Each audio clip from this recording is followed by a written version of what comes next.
مضل له ومن يضلل فلا هادي له وأشهد أن لا إله إلا الله وحده لا شريك له وأشهد أن محمدا عبده ورسوله أرسله بالهدى ودين الحق ليظهره على الدين كله ولو كره المشركون.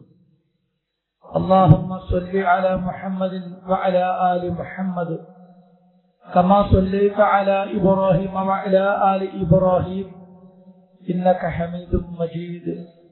اللهم بارك على محمد وعلى آل محمد كما باركت على إبراهيم وعلى آل إبراهيم إنك حميد مجيد. أما بعد فإن خير الحديث كتاب الله وخير السنن سنن محمد صلى الله عليه وسلم وشر الأمور محدثاتها وكل محدثة بدعة وكل بدعة ضلالة وكل ضلالة في النار. أيها الإخوان والأخوات، أوصيكم وإياي أولا بتقوى الله. أعوذ بالله من الشيطان الرجيم. بسم الله الرحمن الرحيم. يا أيها الذين آمنوا إن تنصروا الله ينصركم ويثبت أقدامكم. സ്നേഹാദരണീയരായ സത്യവിശ്വാസികളെ, വിശ്വാസിനികളെ, അല്ലാഹു സുബ്ഹാനഹു വ തആലയുടെ പരിശുദ്ധ ദീനുൽ ഇസ്ലാമിന്റെ വിധിവിലക്കുകൾ, കൽപ്പനാ നിർദ്ദേശങ്ങൾ ജീവിതത്തിൽ ഉടനീളം കഴിവിന്റെ പരമാവധി ശ്രദ്ധിച്ചുകൊണ്ട് ജീവിക്കാൻ ശ്രദ്ധിക്കണേ എന്ന് എന്നോടും തുടർന്ന് നിങ്ങളെ ഓരോരുത്തരോടും ആമുഖമായി ഓർമ്മപ്പെടുത്തുകയാണ്, വസിയ്യത്ത് ചെയ്യുകയാണ്. ജീവിതത്തിൽ സംഭവിച്ചു പോയ തെറ്റുകൾ അല്ലാഹു നമുക്ക് പുറത്തു തരികയും അവന്റെ സ്വാലിഹീങ്ങളിൽ നമ്മെ എല്ലാവരെയും അവൻ ഉൾപ്പെടുത്തി തരികയും ചെയ്യുമാറാകട്ടെ. ഇസ്ലാമിക ലോകത്ത് ഒരു പുതിയ വർഷത്തിൽ അതിലെ ആദ്യത്തെ മാസത്തിലെ ആദ്യത്തെ ദിവസങ്ങളിലാണ് നമ്മൾ ഇന്ന് ഈ ജുമാഅത്ത് ഒരുമിച്ച് ചേർന്നിട്ടുള്ളത്. നമുക്കറിയാം, മുഹറം എന്നത് ഹിജ്റ വർഷത്തിലെ ആദ്യത്തെ മാസമാണ്. ഹിജ്റ എന്നത് ഇസ്ലാമിക ചരിത്രത്തിൽ വളരെ സുപ്രധാനമായ ഒരു സംഭവമാണ്. മഹാനായ ഉമർ ഇബ്നു ഖത്താബ് റളിയല്ലാഹു അൻഹു അദ്ദേഹം തന്റെ ഖിലാഫത്ത് നടത്തിക്കൊണ്ടിരിക്കുന്ന കാലഘട്ടത്തിൽ അദ്ദേഹം നിശ്ചയിച്ചിട്ടുള്ള ഗവർണർമാർക്ക് അദ്ദേഹം ഒരു കത്തെഴുതുകയാണ്. ആ കത്തിന് മറുപടി എന്നോണം മഹാനായ അബൂ മൂസ അശ്അരി റളിയല്ലാഹു അൻഹു അദ്ദേഹത്തിന് തിരിച്ചെഴുതി, താങ്കൾ എഴുതിയ എഴുത്തിൽ തീയതിയൊന്നും തന്നെ ഇല്ല. അപ്പോഴാണ് ഉമർ റളിയല്ലാഹു അൻഹുവിന് അതിന്റെ ഒരു ആവശ്യകതയെ സംബന്ധിച്ച് ആലോചന വരുന്നത്. സഹാബികളുമായി അദ്ദേഹം കൂടിയാലോചിക്കുന്നതും, നമുക്കൊരു വർഷം ആരംഭിക്കണം, ഒരു ഇസ്ലാമിക വർഷം. അപ്പൊ അത് ഏതു മുതൽ ആരംഭിക്കണം? പല ചർച്ചകളും ഉണ്ടായി. ചിലർ പറഞ്ഞു, നബി സല്ലല്ലാഹു അലൈഹി വസല്ലമയുടെ ആ ജനിച്ചതിനെ കണക്കാക്കിക്കൊണ്ട് നമുക്ക് ഒരു വർഷം അവിടുന്ന് അങ്ങോട്ട് ഇങ്ങനെ കണക്കാക്കി വരാം, അതിനടിസ്ഥാനമായിട്ട് എടുക്കാം. മറ്റു ചിലർ അഭിപ്രായപ്പെട്ടത്, നബി സല്ലല്ലാഹു അലൈഹി വസല്ലമക്ക് പ്രവാചകത്വം ലഭിച്ചതിനെ നമുക്ക് കണക്കാക്കി തുടങ്ങാം. എന്നാൽ റോമക്കാരുടെയും പേർഷ്യക്കാരുടെയും ഭരണാധികാരികൾ ആ വിഷയത്തിൽ സ്വീകരിച്ചിട്ടുള്ള ആ ഒരു നടപടി നമുക്കും സ്വീകരിക്കാം എന്ന് അഭിപ്രായപ്പെട്ടവരും ഉണ്ടായിരുന്നു. എന്നാൽ ഇതിൽ നിന്നെല്ലാം വ്യത്യസ്തമായി ഉമർ ഇബ്നു ഖത്താബ് റളിയല്ലാഹു അൻഹു പറയുകയും ഉസ്മാൻ റളിയല്ലാഹു അൻഹു, അലി റളിയല്ലാഹു അൻഹു അടക്കമുള്ള മുതിർന്ന ശ്രേഷ്ഠരായ മറ്റു സഹാബികൾ അംഗീകരിക്കുകയും ചെയ്തത് നമുക്ക് ഹിജറയെ ഒരു അടിസ്ഥാനമാക്കി എടുക്കാമെന്നതാണ്. കാരണം അതിലൂടെയാണ് ശരിക്കും സത്യാസത്യങ്ങൾ വേർതിരിക്കപ്പെട്ടത്. നമ്മൾ ഇസ്ലാമികമായ കാര്യങ്ങൾ നോക്കുമ്പോൾ എന്തൊരു പരിശുദ്ധ ഖുർആൻ എടുത്താൽ പോലും അവിടെയും രണ്ട് ഭാഗങ്ങൾ നമുക്ക് കാണുവാൻ കഴിയും. ഒന്ന് മക്കയിൽ അവതരിപ്പിക്കപ്പെട്ടവ, മറ്റൊന്ന് മദീനയിൽ അവതരിപ്പിക്കപ്പെട്ടവ. നബി സല്ലല്ലാഹു അലൈഹി വസല്ലമയുടെ ജീവിതം അത് രണ്ടായി നമുക്ക് പഠിക്കുവാൻ കഴിയും, മക്കയിലും മദീനയിലും. അപ്പം മക്കയിലുണ്ടായിരുന്ന ഇസ്ലാമിൻ്റെതായ ആ ഒരു സ്വഭാവമല്ല മദീനയിൽ വന്നപ്പോ. കാരണം അവിടെ കൂടുതൽ അനുഷ്ഠാനങ്ങൾ വന്നു, ആചാരങ്ങൾ വന്നു, കർമ്മപരമായിട്ടുള്ള കാര്യങ്ങൾ വന്നു, ഒരുപാട് നിയമാവലികൾ വന്നു. മക്കയിൽ വിശ്വാസ കാര്യങ്ങൾക്കാണ് കൂടുതൽ മുൻഗണന കൊടുത്തിരുന്നതെങ്കിൽ മദീനയിലെത്തിയപ്പോൾ വിശ്വാസങ്ങളോടൊപ്പം തന്നെ അതിന്റെ പുറമെ ഒരുപാട് കാര്യങ്ങൾ സത്യവിശ്വാസികളെ സംബന്ധിച്ചിടത്തോളം അല്ലാഹു സുബ്ഹാനഹു വ തആല നിർബന്ധമാക്കുന്നു. ചുരുക്കത്തിൽ ദീനിന്റെ പൂർത്തീകരണം അവിടെയാണ് സംഭവിക്കുന്നത്. നബി സല്ലല്ലാഹു അലൈഹി വസല്ലം ഓരോ കാര്യങ്ങളും സ്വഹാബത്തിന് പഠിച്ചും പകർന്നും കൊടുക്കുന്നത് മദീന ജീവിത കാലഘട്ടത്തിലാണ്. മക്കയിൽ നിന്ന് മദീനയിലേക്ക് വരാനുണ്ടായ സാഹചര്യം ചരിത്രം വിശദമായി പറയേണ്ട ആവശ്യമില്ല. നമുക്കൊക്കെ ചെറിയ നാൾ മുതൽക്ക് തന്നെ, ചെറുപ്രായം മുതൽക്ക് തന്നെ കേട്ട ചരിത്രങ്ങളാണ്. അത് നബി സല്ലല്ലാഹു അലൈഹി വസല്ലമ തന്റെ ഇഷ്ടപ്രകാരം മക്ക ഉപേക്ഷിച്ച് മദീനയിൽ വന്നതല്ല. സ്വഹാബത്തും മക്ക വിട്ടുകൊണ്ട് മദീനയിൽ വന്നത് അങ്ങനെയല്ല.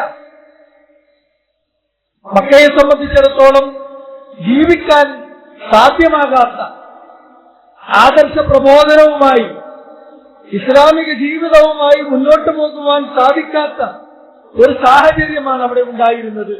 അത് അനുദിനം വർദ്ധിപ്പിക്കുവാനും വിശ്വാസികളെ കൂടുതൽ സമ്മർദ്ദത്തിലാക്കുവാനുമുള്ള തന്ത്രങ്ങളും പരിപാടികളുമാണ് ശത്രുക്കൾ ആസൂത്രണം ചെയ്തിരുന്നത്. അപ്പൊ ഹിജ്റ എന്നുള്ളത് ഒരു നിർബന്ധമായിട്ട് വരികയാണ്. ആദ്യം വിശ്വാസികൾ അബിസീനിയയിലേക്ക് പോകുന്നു, ഏതാനും വിശ്വാസികൾ എത്യോപ്യയിലേക്ക്. പിന്നീടാണ് നബി സല്ലല്ലാഹു അലൈഹി വസല്ലമക്ക് മക്ക വിട്ട് മദീനയിലേക്ക് ഹിജ്റ പോകുവാനുള്ള അനുമതി ലഭിക്കുന്നത്. എന്നാൽ അതിനു മുമ്പ് തന്നെ നബി സല്ലല്ലാഹു അലൈഹി വസല്ലമ മക്കയിൽ നിന്ന് മദീനയിൽ നിന്ന് മക്കയിലേക്ക് വന്ന ഹജ്ജിന് വന്ന മദീനക്കാരായ ഹാജിമാരോട് ചില കരാറുകളൊക്കെ ഏർപ്പെട്ടിരുന്നു. ഈ വിഷയമായി ചില സംസാരങ്ങൾ നടത്തിയിട്ടുണ്ടായിരുന്നു. അഖബ ഉടമ്പടികൾ എന്ന് പറയുന്ന പല ഉടമ്പടികളെ പറ്റിയും നമ്മൾ ചരിത്രത്തിൽ വായിച്ചിട്ടുണ്ടാകും. അങ്ങനെ നബി സല്ലല്ലാഹു അലൈഹി വസല്ലമയെ അവസാനം വധിക്കുവാനുള്ള ഒരു ഗൂഢാലോചനയാണ് ദാറുൻ നദവയിൽ നടക്കുന്നത്. അതിനവർ കണ്ടെത്തിയ മാർഗം എല്ലാ ഗോത്രത്തിൽ നിന്നുമുള്ള ഓരോരുത്തരെങ്കിലും പങ്കെടുക്കുക, നബി സല്ലല്ലാഹു അലൈഹി വസല്ലമയുടെ വീട് വളയുക. നബി സല്ലല്ലാഹു അലൈഹി വസല്ലമ സുബഹിക്ക് പുറത്തിറങ്ങുമ്പോൾ ഇരുട്ടിന്റെ മറവിൽ നിന്ന് ചാടി വീണുകൊണ്ട് നബി സല്ലല്ലാഹു അലൈഹി വസല്ലമയെ വകവരുത്തുക. എല്ലാവരും അതിൽ പങ്കാളികളായതുകൊണ്ട് ബനു അബ്ദുമനാഫിന്, ആ കുടുംബത്തിന്, എല്ലാ കബീലക്കാർക്കും എതിരെ നടപടിയെടുക്കുക, അവരെ എല്ലാവരെയും തിരിച്ചടിക്കുക എന്നുള്ളത് ഒരിക്കലും കഴിയുന്ന കാര്യമല്ല. അങ്ങനെ വളരെ വലിയൊരു ഗൂഢാലോചനയാണ് പ്രവാചകനെതിരെ അവർ നടത്തിയത്. പരിശുദ്ധ ഖുർആൻ അതിനെ സംബന്ധിച്ച് പല സ്ഥലങ്ങളിൽ പ്രതിപാദിച്ചിട്ടുണ്ട്. എന്നാൽ അല്ലാഹു സുബ്ഹാനഹു വ തആലയുടെ തീരുമാനം മറ്റൊന്നായിരുന്നു. നബി സല്ലല്ലാഹു അലൈഹി വസല്ലമക്ക് അല്ലാഹു വിവരം കൊടുക്കുന്നു, മക്കയെ വിട്ട് മദീനയിലേക്ക് പോകണം. റസൂലുള്ളാഹി സ്വല്ലല്ലാഹു അലൈഹി വസല്ലം അബൂബക്കർ സിദ്ദീഖ് റളിയല്ലാഹു അൻഹുവിന്റെ വീട്ടിൽ ചെന്നുകൊണ്ട് യാത്ര പോകണമെന്നും യാത്രയിൽ കൂടെ വരണമെന്നും ആവശ്യപ്പെടുന്നു. അബൂബക്കർ സിദ്ദീഖ് റളിയല്ലാഹു അൻഹു സന്തോഷത്താൽ കരഞ്ഞുപോയി എന്നാണ്. കാരണം തന്നെയാണല്ലോ റസൂലുള്ളാഹി സ്വല്ലല്ലാഹു അലൈഹി വസല്ലം ആ യാത്രയിൽ കൂടെ കൂട്ടുവാൻ തെരഞ്ഞെടുത്തത് എന്നുള്ള ആ ഒരു സന്തോഷം. പരിശുദ്ധ ഖുർആനിലെ സൂറത്ത് യാസീനിൽ നമ്മൾ തവണ ആ ആയത്തുകൾ പാരായണം ചെയ്തിട്ടുണ്ട്. അല്ലാഹു സുബ്ഹാനഹു വ തആലയുടെ കൽപ്പന പ്രകാരം നബി സല്ലല്ലാഹു അലൈഹി വസല്ലം ആ വീട് വിട്ടിറങ്ങുന്നത് വജഅൽനാ മിൻ ബൈനി ഐദീഹിം സദ്ദൻ വമിൻ ഖൽഫിഹിം സദ്ദ. അല്ലാഹു സുബ്ഹാനഹു വ തആല അവരുടെ മുമ്പിൽ ഒരു മറയിട്ട് കൊടുത്തു എന്നാണ്. നബി സല്ലല്ലാഹു അലൈഹി വസല്ലം അവർക്ക് കാണുവാൻ കഴിഞ്ഞില്ല. അലിയാർ തങ്ങളെ നബി സല്ലല്ലാഹു അലൈഹി വസല്ലം തന്റെ വിരിപ്പിൽ കിടത്തിക്കൊണ്ട് ആ വീട് വിട്ടിറങ്ങിയതും അങ്ങനെ മദീനയിലേക്കുള്ള പാലായനവും ഇസ്ലാമിക ചരിത്രത്തിൽ തുല്യതയില്ലാത്തൊരു ചരിത്രം. ആ ഹിജ്റയിൽ ഉടനീളം അതുമായി ബന്ധപ്പെട്ട് ഒരുപാട് കാര്യങ്ങളുണ്ട്. എന്നാൽ നബി സല്ലല്ലാഹു അലൈഹി വസല്ലം മദീനയിലെത്തിയത് മുതൽ പിന്നീട് ഇസ്ലാമിന്റെ മറ്റൊരു ചരിത്രമാണ്, ഇസ്ലാമിന്റെ മറ്റൊരു മുഖമാണ്. സഹാബത്ത് അതിനെ തുടർന്നുകൊണ്ട് മദീനയിലേക്ക് വരുന്നു. അവരുടെ വീടും അവരുടെ കുടുംബവും അവരുടെ സ്വത്തും എല്ലാം ഉപേക്ഷിച്ചുകൊണ്ടാണ്. മഹാനായ സുഹൈബ് റളിയല്ലാഹു അൻഹു അദ്ദേഹം മക്കയിൽ വന്നുകൊണ്ട് മക്കയിൽ വളരെ സമ്പന്നനായ വ്യക്തിയായിരുന്നു എന്ന അദ്ദേഹം മക്ക വിട്ടുകൊണ്ട് മദീനയിൽ പോകാൻ തീരുമാനിച്ചപ്പോ അദ്ദേഹത്തെ തടഞ്ഞു നിർത്തിക്കൊണ്ട് അവിടെയുള്ള ഖുറൈശി പ്രമാണിമാര് പറഞ്ഞു, യാ സുഹൈബ് അതൈനാ സഅലൂകൻ ഹഖീറ. സുഹൈബേ, താങ്കൾ വളരെ നിസ്സാരനായി ഒന്നുമില്ലാത്തവനായിട്ടാണ് ഇവിടെ വന്നത്. ഞങ്ങളെ ഇവിടെ വന്ന് കച്ചവടം നടത്തി നീ അഭിവൃദ്ധിപ്പെടുകയും നിനക്ക് സമ്പത്തും സൗകര്യങ്ങളും വർദ്ധിക്കുകയും ചെയ്തു. ഇപ്പൊ താങ്കൾ ഏതൊരവസ്ഥയിലാണ്? ഈ അവസ്ഥയിൽ ഇവിടെ നിന്നാണ് താങ്കൾ പുരോഗതിയിലെത്തിയത്. എന്നിട്ട് നിന്റെ ആ സമ്പത്തും നിന്റെ ഈ ശരീരവും ഒക്കെയായി നീ കടന്നു കളയാമെന്നാണോ വിചാരിക്കുന്നത്? അള്ളാഹുവാണ് സത്യം, ഞങ്ങൾ ഒരിക്കലും അതിനെ അനുവദിക്കുകയില്ല. അദ്ദേഹത്തിന്റെ മുഴുവൻ സ്വത്തുക്കളും അവർ പിടിച്ചു വെച്ചു എന്നാണ്. അദ്ദേഹം ചോദിച്ചു, നിങ്ങൾക്ക് എന്താണ്, എന്ത് സമ്പത്താണോ വേണ്ടത്? അതെ, അതാണ് ഞങ്ങൾക്ക് വേണ്ടത്. അദ്ദേഹം എല്ലാം വിട്ടുകൊടുത്തു.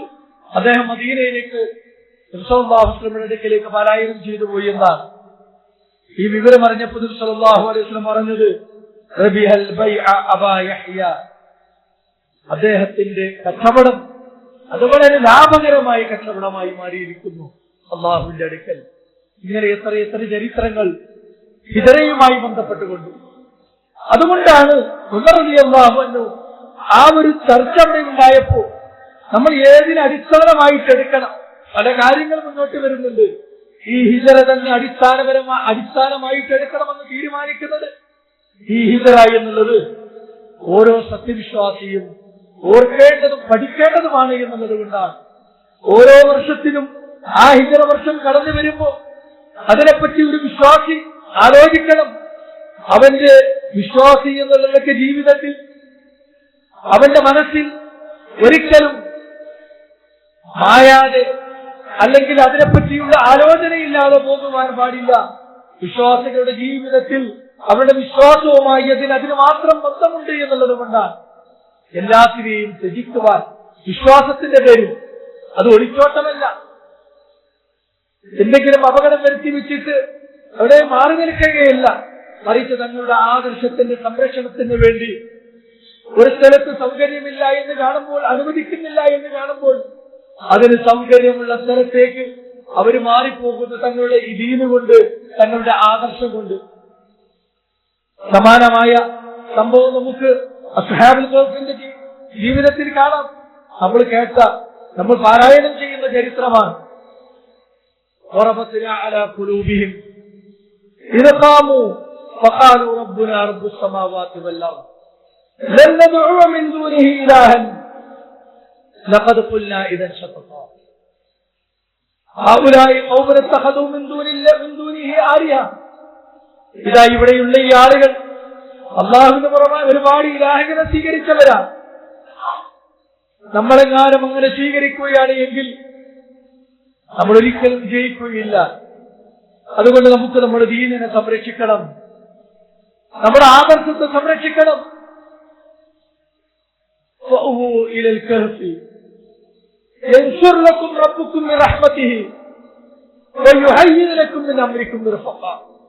അതുകൊണ്ട് നിങ്ങൾ ഒരു ഗുഹയിലേക്ക് അഭയം തേടുക. അല്ലാഹു സുബ്ഹാനഹു തആല അവന്റെ സംരക്ഷണം നിങ്ങൾക്ക് നൽകും, അവന്റെ സഹായം ഉണ്ടാകും. വറബത്നാ അലാ ഖുലൂബിഹിം, അവരുടെ കൽബുകൾക്ക് നാം സ്ഥൈര്യം നൽകി. ഇത് കാമു, അവർ എണീറ്റ് നിന്ന് പറഞ്ഞ സന്ദർഭത്തിൽ അവർ എണീറ്റ് നിന്നു.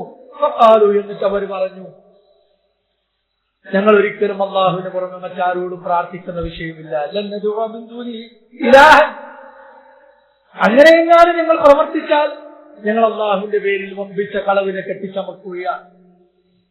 അതുകൊണ്ട് ആ മാർഗത്തിൽ നിന്ന് ഞങ്ങൾ തെറ്റിപ്പോകുന്ന വിഷയമില്ല എന്ന് എണീറ്റ് നിന്ന് അത്രയും വരുന്ന സത്യനിഷേധികൾക്കും അധികാരങ്ങൾക്കും മുമ്പിൽ അവർ പ്രഖ്യാപിച്ചു എന്നാണ്. അങ്ങനെയാണ് വിശ്വാസത്തിന്റെയും ആദർശത്തിന്റെയും സംരക്ഷണത്തിന് വേണ്ടി ഒരു ഗുഹയിലേക്ക് അവർ അഭയം തേടുന്നത്. അല്ലാഹു സുബ്ഹാനഹു വ തആല അവരെ സഹായിച്ച ചരിത്രം സൂറത്തുൽ കഹ്ഫിൽ നമ്മൾ എല്ലാ വെള്ളിയാഴ്ചയും പാരായണം ചെയ്യുന്നു. അല്ലാഹു സുബ്ഹാനഹു വ തആല അത് ഓർക്കണം, അത് പഠിക്കണമെന്നുള്ള നിലക്കാണ് നബി സല്ലല്ലാഹു അലൈഹി വസല്ലമയിലൂടെ അതൊരു സുന്നത്തായിക്കൊണ്ട് നമുക്ക് നിർദ്ദേശിച്ചിട്ടുള്ളത്. വിശ്വാസികൾ അയവിറക്കേണ്ട ചരിത്രമായതുകൊണ്ട് ദീനിന്റെയും വിശ്വാസത്തിന്റെയും സംരക്ഷണത്തിൽ.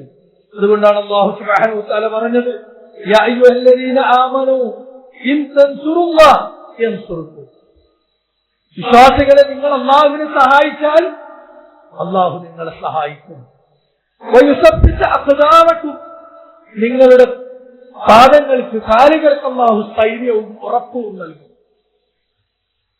വമൻ യത്തഖില്ലാഹ യജ്അൽ ലഹു മഖ്റജ, അല്ലാഹുവിനെ സൂക്ഷിക്കുവാൻ തയ്യാറായാൽ അല്ലാഹു അവന് പുറത്തു കടക്കുവാനുള്ള ഒരു വഴി നൽകും, ഒരു മഖ്റജിനെ നൽകും. ഫഇന്ന മഅൽ ഉസ്രി യുസ്റാ, ഇന്ന മഅൽ ഉസ്രി യുസ്റാ. എല്ലാ കാലഘട്ടവും പ്രയാസങ്ങളുടെയും യാതനകളുടെയും കാലഘട്ടമായിരിക്കില്ല. തീർച്ചയായും ഞെരുക്കത്തിന് ശേഷം ഒരു എളുപ്പമുണ്ടായിരിക്കും. ഞെരുക്കമേതുമാകട്ടെ, അതിനുശേഷം എളുപ്പമുണ്ടാകുമെന്ന് അല്ലാഹു സുബ്ഹാനഹു തആല പരിശുദ്ധ ഖുർആനിൽ ആവർത്തിച്ച് നമ്മെ പഠിപ്പിച്ച കാര്യമാണ്. ഹിജ്റ നമുക്ക് നൽകുന്നതും ആ ഒരു സന്ദേശമാണ്. പിന്നീട് അങ്ങോട്ട് ഇസ്ലാമിന്റെ ജൈത്രയാത്രയായിരുന്നു. നബി സല്ലല്ലാഹു അലൈഹി വസല്ലമയുടെ കാലഘട്ടത്തിൽ, ഖുലഫാഉർ റാഷിദീകളുടെ കാലഘട്ടത്തിൽ, അതിനുശേഷമുള്ള ബനൂ ഉമയ്യ ഖലീഫമാരുടെ കാലഘട്ടത്തിൽ, അബ്ബാസിയ ഖിലാഫത്തിന്റെ കാലഘട്ടത്തിൽ, ഏത് കാലഘട്ടം നമ്മൾ എടുത്താലും ഇസ്ലാമിക സാമ്രാജ്യം വിപുലമായി, ഇസ്ലാമെത്താത്ത പ്രദേശങ്ങളും ലോകത്തിന്റെ ഭാഗങ്ങളുമില്ലാത്ത ഒരു സ്ഥിതിവിശേഷം കൈവന്നു. അതെല്ലാം ആ ഒരു ഞെരുക്കം, ആ 10-13 വർഷം അവർ മക്കയിൽ അനുഭവിച്ച ആ ഒരു പ്രയാസത്തിൽ നിന്നും അല്ലാഹു സുബ്ഹാനഹു തആല ഹിജ്റയിലൂടെ അവർക്ക് നൽകിയ ആ ഒരു ത്യാഗത്തിന് അവർ സന്നദ്ധമായപ്പോൾ അതിലൂടെ നൽകിയ ആ ഒരു മോചനവും അതിനെ തുടർന്നുണ്ടായ വിജയങ്ങളുമാണ്. അല്ലാഹു സുബ്ഹാനഹു തആല ആ ഹിജ്റയുടെ സന്ദേശം ഉൾക്കൊണ്ടുകൊണ്ട് യഥാർത്ഥ വിശ്വാസികളായി ജീവിക്കുവാനും ആദർശത്തെ മുറുകെ പിടിച്ചുകൊണ്ട് മുന്നോട്ട് പോകുവാനും നമുക്കും നമ്മുടെ സമുദായത്തിനും അല്ലാഹു തൗഫീഖിനെ പ്രദാനം ചെയ്യുമാറാകട്ടെ.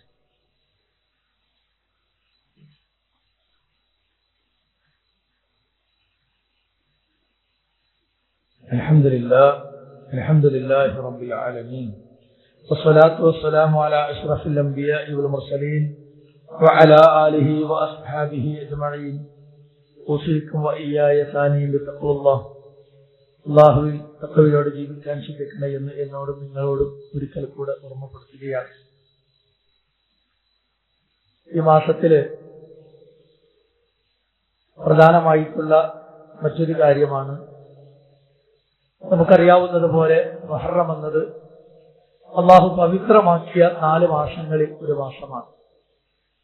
ദുൽഖഅദ്, ദുൽഹിജ്ജ, മുഹറം, പിന്നെ റജബ് മാസം. ഈ 4 മാസങ്ങളാണ്. മിൻഹാ അർബഅത്തുൻ ഹുറും, 12 മാസങ്ങളിൽ 4 മാസം പ്രത്യേകമായി പവിത്രമായതാണ് എന്ന് അല്ലാഹു പ്രത്യേകം എടുത്തു പറഞ്ഞത്. അതിൽ തന്നെ മുഹറം 10 എന്നുള്ളത് വളരെ പ്രധാനപ്പെട്ട ഒരു ദിവസമാണ്. ജാഹിലിയ കാലഘട്ടത്തിൽ പോലും ആളുകൾ ഈ ദിവസത്തിൽ നോമ്പനുഷ്ഠിച്ചിരുന്നു എന്നാണ്. കാരണം യൗമു ആശൂറ, ആശൂറ ദിവസത്തിൽ ഖുറൈശികൾ ജാഹിലിയത്തിൽ നോമ്പനുഷ്ഠിച്ചിരുന്നു. വഖാല റസൂലുള്ളാഹി സ്വല്ലല്ലാഹു അലൈഹി വസല്ലം യസൂമു, നബി സ്വല്ലല്ലാഹു അലൈഹി വസല്ലം നോമ്പ് നോറ്റിരുന്നു. ഫലമ്മ ഖദിമൽ മദീന സോമഹു, മദീനയിൽ വന്നതിന് ശേഷവും നബി സ്വല്ലല്ലാഹു അലൈഹി വസല്ലം ആശൂറ ഇന്ന് നോമ്പ് നോറ്റു. വഅമറ ബിസിയാമിഹി, നോമ്പ് നോക്കാൻ കൽപ്പിക്കുകയും ചെയ്തിട്ടുണ്ട്. ഫലമ്മ ഫുരിദ റമദാൻ, പിന്നീട് റമദാൻ നിർബന്ധമാക്കപ്പെട്ടപ്പോ തറക യൗമു ആശൂറ, പിന്നെ റമദാനിലെ ഈ ആശൂറയുടെ നോമ്പ് എന്നുള്ളത് അതിന്റെ നിർബന്ധം ആ ഒരു അവസ്ഥ മാറുകയും വമൻ ശാഅ സോമഹു വമൻ ശാഅ തറകഹു, അത് നമ്മൾ സാധാരണ പറയുന്ന സുന്നത്ത് എന്ന് പറയുന്ന പോലെ അത് ആഗ്രഹമുള്ള ആളുകൾക്ക് നോൽക്കുകയും അല്ലാത്ത ആളുകൾക്ക് ഉപേക്ഷിച്ചാൽ കുറ്റമാവില്ല എന്നുള്ള ആ ഒരു അവസ്ഥ ഉണ്ടാവുകയും ചെയ്തു എന്ന് ഹദീസുകളിൽ കാണാൻ കഴിയും. മാത്രമല്ല ഈ ദിവസത്തിന്റെ മറ്റൊരു പ്രത്യേകത, നബി സല്ലല്ലാഹു അലൈഹി വസല്ലം വളരെ വൈകിയാണ് അത് അറിയുന്നത്. ആ ദിവസത്തിൽ ദൂതന്മാർ നോമ്പനുഷ്ഠിക്കുന്നുണ്ട് എന്നത്. അപ്പോൾ നബി സല്ലല്ലാഹു അലൈഹി വസല്ലം അവരോട് ചോദിച്ചു, അന്വേഷിച്ചു എന്നാണ്, എന്താണ് നിങ്ങൾ ഈ മുഹറം 10 ദിവസം ആശൂറ എന്ന ദിവസം നോമ്പനുഷ്ഠിക്കുന്നത്? അവർ പറഞ്ഞു, ഹാദാ യൗമുൻ സ്വാലിഹുൻ വഫി റിവായത്തിൻ ഹാദാ യൗമുൻ അദീം. അവർ പറഞ്ഞു, ഇതൊരു വലിയ ദിവസമാണ്, ഒരു മഹത്തായ ദിവസമാണ്. ഹാദാ യൗമുൻ നജ്ജല്ലാഹു ബനി ഇസ്രായീല മിൻ അദുവ്വിഹിം, മൂസാ നബി അലൈഹി സ്വലാത്തു വസ്സലാമയെയും ബനു ഇസ്രായേലുകാരെയും അല്ലാഹു സുബ്ഹാനഹു വ തആല ഫിർഔനിന്റെയും അവന്റെ ആളുകളുടെയും ആ പീഡനങ്ങളിൽ നിന്ന് രക്ഷപ്പെടുത്തിയ ദിവസമാണ്. സോമഹു മൂസ, അതിനുശേഷം മൂസാ നബി അലൈഹി സ്വലാം അതിൽ നോമ്പനുഷ്ഠിച്ചിരുന്നു. ഫനഹ്നു നസൂമു, അതുകൊണ്ടാണ് ഞങ്ങൾ നോമ്പനുഷ്ഠിക്കുന്നത്. അത് നബി സല്ലല്ലാഹു അലൈഹി വസല്ലം പറഞ്ഞ മറുപടി, വഖാല നബിയു നഹ്നു അഹഖു ബി മൂസ വഔലാ മിൻകും ഫസോമഹു വഅമറ ബിസിയാമി, ഞങ്ങളാണ് മൂസാ നബിയോട് നിങ്ങളെക്കാളും അവകാശപ്പെട്ട ആളുകൾ. നബി സല്ലല്ലാഹു അലൈഹി വസല്ലം ആ ദിവസം പ്രത്യേകം നോമ്പനുഷ്ഠിക്കാൻ കൽപ്പിച്ചു എന്നാണ്. അപ്പൊ അങ്ങനെയുള്ളൊരു മഹത്വമുണ്ട് ഈ മുഹറം 10 എന്നതിന്. ഷഹറുല്ലാഹിൽ മുഹറം, നബി സല്ലല്ലാഹു അലൈഹി വസല്ലം മറ്റൊരു ഹദീസ് പറഞ്ഞത് എങ്ങനെയാണ്? അള്ളാഹുവിന്റെ മാസമായ മുഹറം മാസം എന്നാണ്. മറ്റു മാസങ്ങളൊക്കെ എന്നാല് തന്നെയാണ്, പക്ഷെ ഈ മാസത്തെ പ്രത്യേകം അള്ളാഹുലേക്ക് ചേർത്തി പറഞ്ഞു. സിയാമു യൗമു ആശൂറ അഹ്തസിബു അലല്ലാഹി അൻ യുകഫിറ സനത്തല്ലതി ഖബല, ഒരു വർഷത്തെ തെറ്റുകൾ അതിലൂടെ അള്ളാഹു പുറത്തു തരും എന്നാണ് നബി സല്ലല്ലാഹു അലൈഹി വസല്ലം ഈ ദിവസത്തിന്റെ പുണ്യത്തെ സംബന്ധിച്ച്, അല്ലെങ്കിൽ അതിന്റെ ശ്രേഷ്ഠതയെ സംബന്ധിച്ച്, ആ നോമ്പിന്റെ ശ്രേഷ്ഠതയെ സംബന്ധിച്ച് പറഞ്ഞത്. ഇങ്ങനെ ഒരുപാട് മഹത്വങ്ങൾ ഉൾക്കൊള്ളുന്ന ഒരു ദിവസമാണ് മുഹറം 10 എന്ന് പറയുന്നത്. മുഹറം മാസം 10 മൊത്തത്തിലും മുഹറം 10 പ്രത്യേകിച്ചു ആ ദിവസം ഇൻഷാ അല്ലാഹ് അടുത്ത വെള്ളിയാഴ്ചയായിരിക്കും നമ്മളുടെ നാട്ടിലെ മാസപ്രവി അനുസരിച്ചുകൊണ്ട് നമ്മൾ ആ ദിവസം നോമ്പനുഷ്ഠിക്കാൻ വേണ്ടി പ്രത്യേകം ശ്രദ്ധിക്കുക. മാത്രമല്ല, ചില റിപ്പോർട്ടുകൾ പ്രകാരം നൂഹ് നബി അലൈഹി സ്വലാത്തു വസ്സലാമയുടെ കപ്പൽ ആ ജൂദി പർവ്വതത്തിൽ അടഞ്ഞത് അത് ഈ ദിവസത്തിലായിരുന്നു എന്നുള്ള ചില റിപ്പോർട്ടുകൾ കാണാം. അങ്ങനെ ഒരുപാട് ശ്രേഷ്ഠതകൾ ഈ ദിവസത്തെ സംബന്ധിച്ചിടത്തോളം പറയപ്പെട്ടിട്ടുണ്ട്. നബി സല്ലല്ലാഹു അലൈഹി വസല്ലം പറഞ്ഞ മറ്റൊരു കാര്യം, അടുത്ത വർഷത്തിൽ ഞാൻ ഉണ്ടാകുകയാണെങ്കിൽ ഞാൻ മുഹറം 9 നോമ്പ് നോൽക്കുന്നു. ഇൻ ബഖൈതു ഇലൽ ഖാബിൽ ലഅസൂമന്ന താസിഅ, അടുത്ത വർഷം ഉണ്ടാവുകയാണെങ്കിൽ ഞാൻ മുഹറം 9 കൂടി നോമ്പനുഷ്ഠിക്കുമെന്ന് പറഞ്ഞ റിപ്പോർട്ട് കാണാം. പക്ഷെ അടുത്ത വർഷം മുഹറം എത്തുന്നതിന് മുമ്പ് തന്നെ നബി സല്ലല്ലാഹു അലൈഹി വസല്ലം തൊട്ടടുത്ത് വന്ന റബീഉൽ അവ്വൽ മാസത്തിൽ ഇഹലോകത്തോട് ഇവിടെ പറഞ്ഞിരുന്ന, അപ്പൊ നബി സല്ലല്ലാഹു അലൈഹി വസല്ലം 9 നോമ്പ് നോക്കിയിട്ടില്ല. പക്ഷെ 9 നോമ്പ് നോക്കാൻ നബി സല്ലല്ലാഹു അലൈഹി വസല്ലം ആഗ്രഹിക്കുകയും താല്പര്യം പ്രകടിപ്പിക്കുകയും ചെയ്തിട്ടുണ്ട്. അതിന്റെ അടിസ്ഥാനത്തിലാണ് മുഹറം 9 കൂടി നോമ്പനുഷ്ഠിക്കൽ പുണ്യകരമാണ് എന്ന് പറയുന്നത്. മാത്രമല്ല, ജൂതന്മാർ 10 നോമ്പനുഷ്ഠിച്ചിരുന്നു.